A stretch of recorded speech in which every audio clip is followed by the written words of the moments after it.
लोग ये भी बयानबाजी करते हैं, अगर बागेश्वर बाबा इतना ही मतलब भविष्य बताते हैं और अच्छा कर रहे हैं, तो बिहार में इतना बेरोजगार है, रोजगार दिला दे, चाहे पाकिस्तान को उड़ा दे, चाइना को उड़ा दे। इस पे आपका अपना प्रतिक्रिया है? अरे तो ये बात बागेश्वर बाबा से काहे कहते हैं? ये बात भगवान से वही तो। कहें, अल्लाह से कहें, ईसा मसीह से कहें।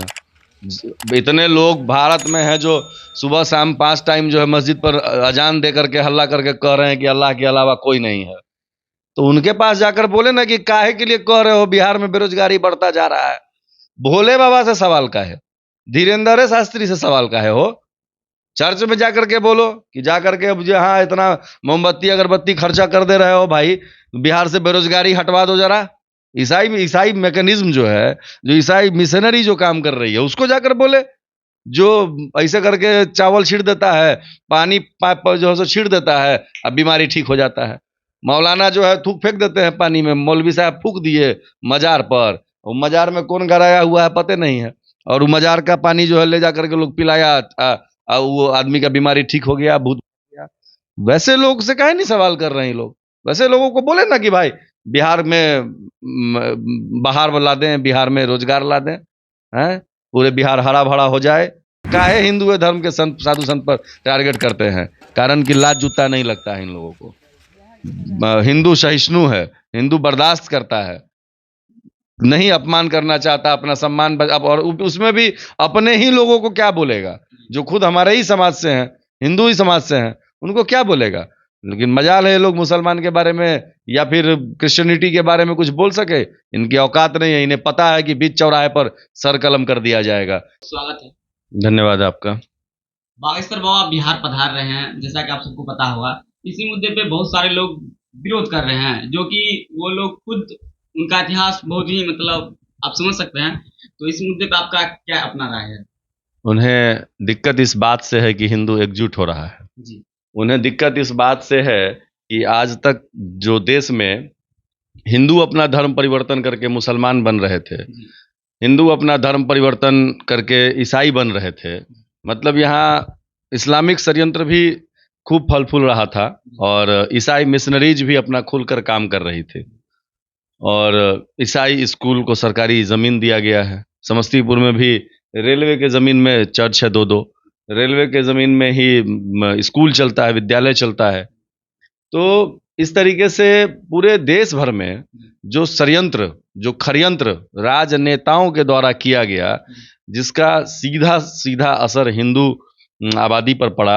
भारत के अंदर की बहुसंख्यक आबादी जो हिंदू है उसको दोयम दर्जे में रखा गया, पहला अधिकार मुसलमानों का, ईसाइयों का है, ऐसा कहा गया। तो ऐसे लोगों को कष्ट हो रहा है आज कि जातियों में विभक्त जो हिंदू है, जो एक दूसरे से जाति के नाम पर लड़ने को तैयार है, मरने को तैयार है। काम किसी का अकेले नहीं चलना है, वो एक दूसरे से मिलाकर चलना है। किसी की खेती अकेले नहीं होने वाली है, सभी को, सभी जाति के लोगों को लेकर चलने की बात के बिना उपाय नहीं है। लेकिन इसके बाद भी अगर राम नाम के नाम पर, जय श्री राम के नारा पर या फिर जो धीरेन्द्र शास्त्री कहते हैं सीताराम बोलो, तो वहाँ हर एक जाति पंथ के लोग बैठे हैं, और मुस्लिम धर्म के लोग भी कुछ आते हैं, उन्होंने मना ही नहीं किया है। जैसे आरजेडी के लालू के लाल ने जो कहा कि घेर देंगे, हिंदू मुस्लिम सिख ईसाई करने अगर यहाँ आएंगे तो उनको रोका जाएगा। बाबा हिंदू हिंदू करते हैं, सनातन धर्म की बात करते हैं। उनके कथा पंडाल में कहीं भी लिखा नहीं होता है कि हिंदू के अलावे किसी का प्रवेश वर्जित है। सो की इच्छा है वहां जाएं, वहां अपनी बातों को रखें। उनको अगर मौका मिलेगा, उनकी पर्ची खुलेगी तो वो अपनी बात को रखें। और जिस स्तर के वो नेता हैं, जैसे शिक्षा मंत्री भी अनर्गल बयानबाजी करते हैं, तेज प्रताप तेजस्वी जो बयानबाजी करते हैं, तो ये लोग तो बिहार के बहुत बड़े लोग हैं। ये लोग तो चाहेंगे तो आसानी से बाबा से मिल सकते हैं। तो कथा के पहले या कथा के बाद जाकर बाबा से मिलें, अपने शंका का समाधान करें। अब कहेंगे कि अगर इतने ज्यादा पावर है तो चीन को उड़ा न दीजिए, पाकिस्तान को खराब कर न दीजिए, तो नदी में पानी ला न दीजिए, तो पहाड़ को गिरा न दीजिए, फालतू वाला बात है। आपके पास ही बड़का हथियार है संविधान का, तो उससे आप देश को जो है सो आज तक सिस्टमेटिक नहीं कर सके। आपके पास भी बाकी की व्यवस्थाएं हैं, आपके पास भी अस्त्र शस्त्र है, आपके पास भी पुलिसिया तंत्र है। आप स्वयं शिक्षा मंत्री हैं और आपके विद्यालय के लोगों को आई से भेंट नहीं है, ढेरों ऐसा उदाहरण है।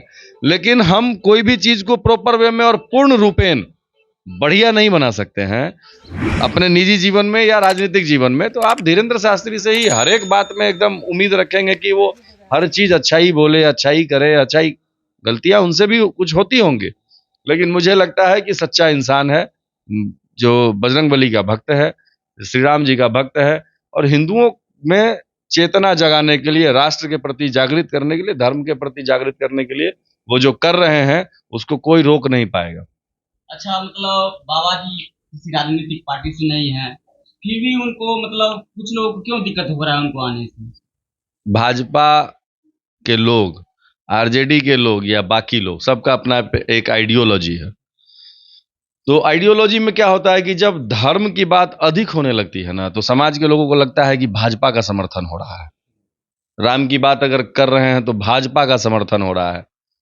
अरे भाई, तो अपनी छवि को ऐसा बनाओ कि अगर जब जैसे आज धर्म की बात पर लोग कहता है भाजपा से जोड़ करके देखते हैं, तुम भी कुछ ऐसा करो कि अगर कुछ वैसा काम हो तो भाजपा के बदले आरजेडी का नाम हो, समाजवादी का नाम हो, नीतीश का नाम हो, या बाकी किसी का नाम हो।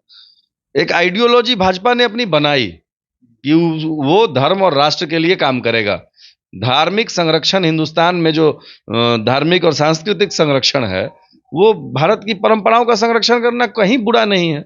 हमारे देश की परंपरा हिंदुवादी परंपरा है।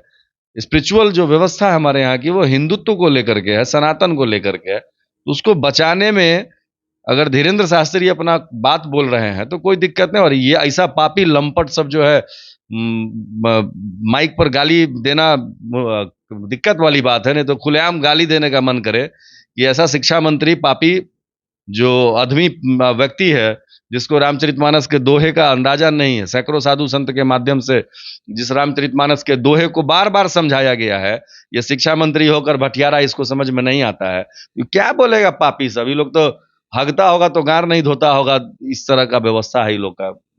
कठिन है बोलना इन लोगों पर। धीरेन्द्र शास्त्री जी यहाँ आ रहे हैं किसी जनसभा को संबोधित करने के लिए नहीं, बल्कि वह राम पाठ, हनुमान पाठ करने के लिए आ रहे हैं, फिर भी इन लोगों को इतना दिक्कत कहाँ है? धर्म से दिक्कत है ना। जब भी धर्म की बात होगी तो वहां पर हिंदू जातियों से अलग हटकर एकजुट होगा। जैसे रामनवमी की शोभा यात्रा होती है, जैसे कहीं पर राम कथा होती है, गांव गांव में जो है ठाकुर जो कार्यक्रम होता है, कभी राम जी की जयंती मनाई जाती है, राम जन्मोत्सव मनाया जाता है, और ठाकुर जी की का जो है सो जन्मोत्सव मनाया जाता है।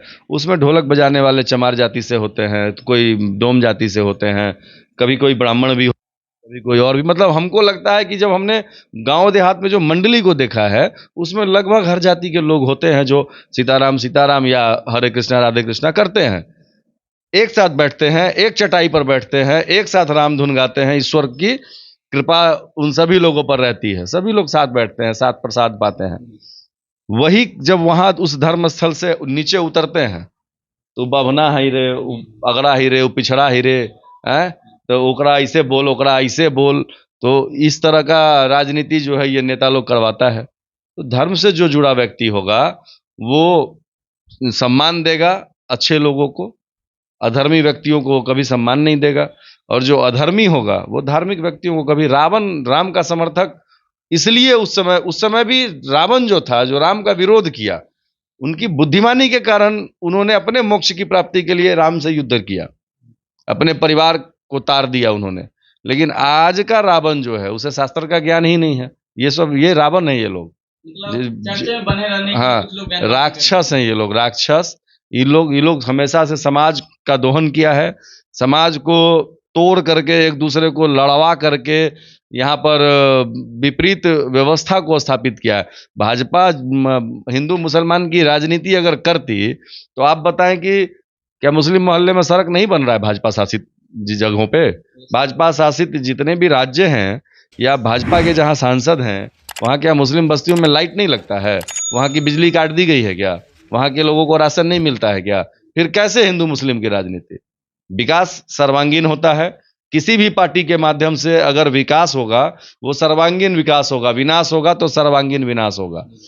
बोल करके, लड़वा करके कोई फायदा नहीं है। धर्म के साथ हर व्यक्ति को चलना चाहिए। मुसलमान अपने धर्म के प्रति समर्पित होते हैं, ईसाई अपने धर्म के प्रति, सिख अपने धर्म के प्रति समर्पित होते हैं, लेकिन अगर हिंदू अपने धर्म के प्रति समर्पित होकर, एकजुट होकर, बुलंद होकर अगर भीड़ को इकट्ठा करता है या बात करने का प्रयास करता है, तो कुछ वामपंथियों को और तथाकथित समाजवादी जिन लोगों को समाज से कोई लेना ही देना नहीं रहा, स्वघोषित समाजवादी जो पापी लोग हैं, उन लोगों को इन सब चीजों से दिक्कत है।